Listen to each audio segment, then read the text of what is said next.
Hello there, CodeMaker4 here. I am hidden, very hidden. You cannot see me. You really cannot see me. Well, you can't see me. As you can see, I am my own logo now. This is amazing.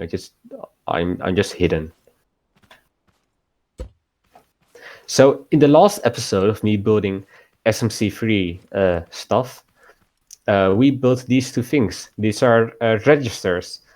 And this one is extra fancy. Because it can also increment and decrement instantly.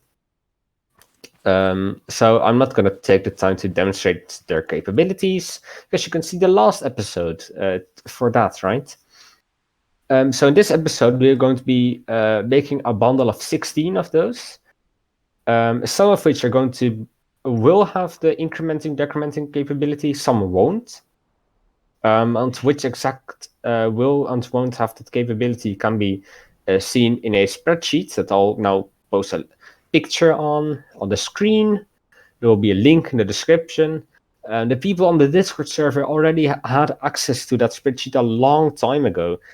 So if you're not in the Discord server, you're really missing out on a lot of information about how the SMC3 is going to work, because it's already worked out. So basically, I already had this decoder, right?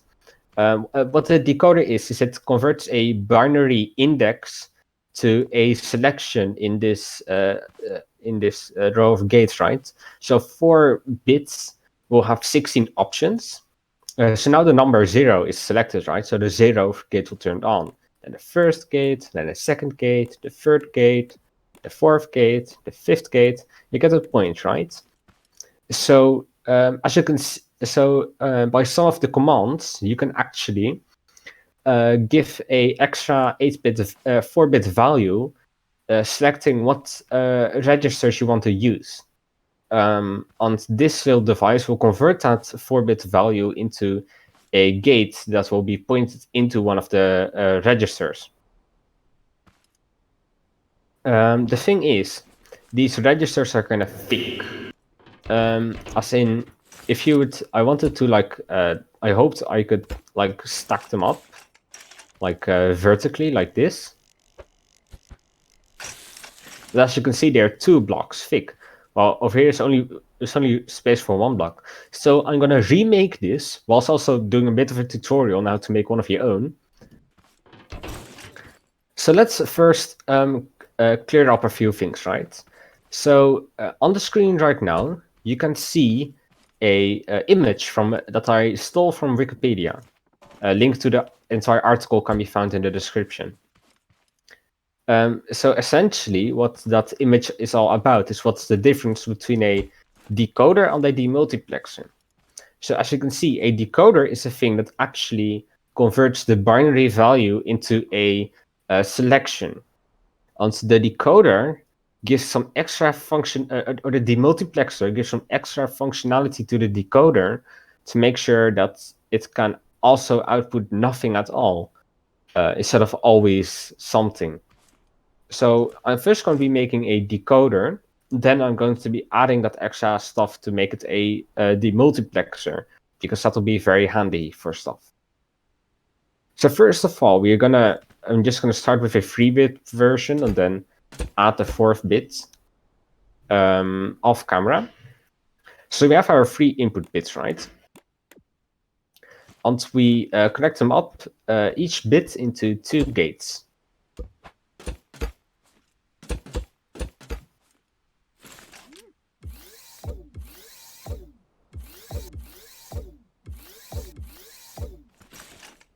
So now, one of the gates per bit needs to be a inverted gate. So as you can see, per bit, there's only 1 gate turned on at the same time.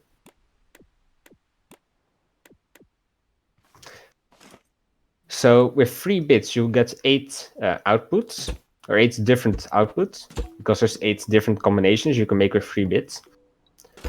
So we are going to be making these 8 outputs over here. So these are 6. Then I'll need some more. 7 and 8. And now it's actually very easy. You don't need to do any complicated calculations, given that you can count in binary easily. So essentially, just take all the gates that are turned on and you wire them to the output gate that you want to be on in that state. So basically, we want this gate to be turned on when 0 is selected at the input. So we enter a binary 0 over here, look at what gates are turned on, and connect those gates to this output gate. To do the same for 1. So as you can see, these gates changed a bit, right?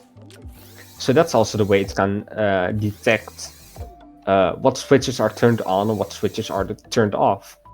Because really what we are saying here is that both these switches need to be turned off because the inverted of these switches is connected into that gate, and because it's an AND gate, this switch here needs to be turned on.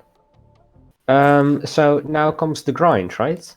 So next we go to the next selection. We're selecting a binary 2 over here. We look at what gates are turned on, and we connect those to the second gate. It looks like it's the third gate, but remember, computers start counting at 0 and not at 1. So this is the 0th gate, the first gate, the second gate, and then over there will be a third gate. And even though there's 4 gates that are hooked up right now, we call it the third gate, because we're nerds.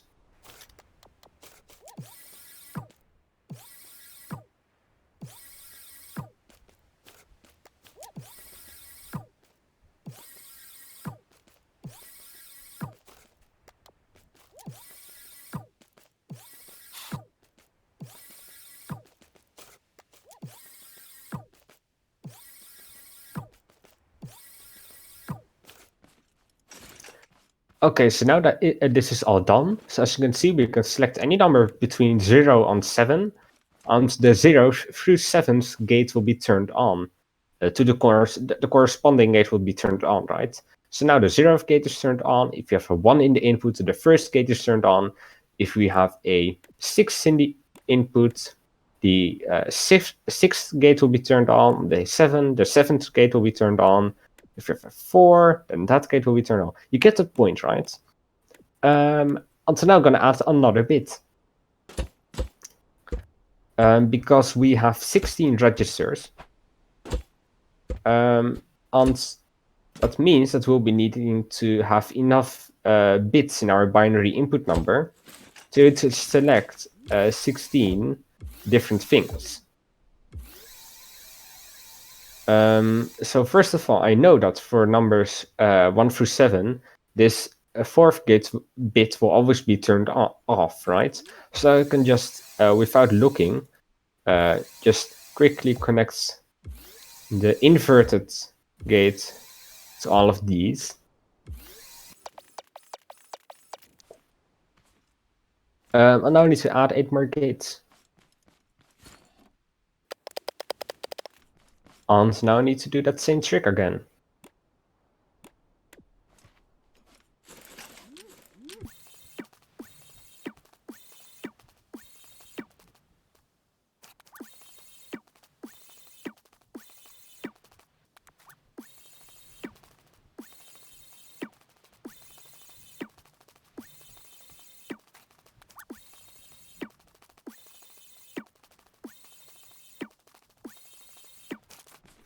And that should be it. So now we can count from 0 to 16 using this thing.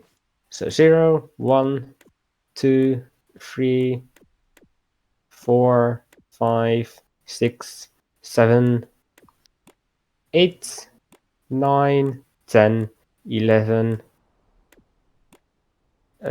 12, 13, 14, and 15. Great. But now we just need to hook up all the registers. So that also means that it's Spreadshit time.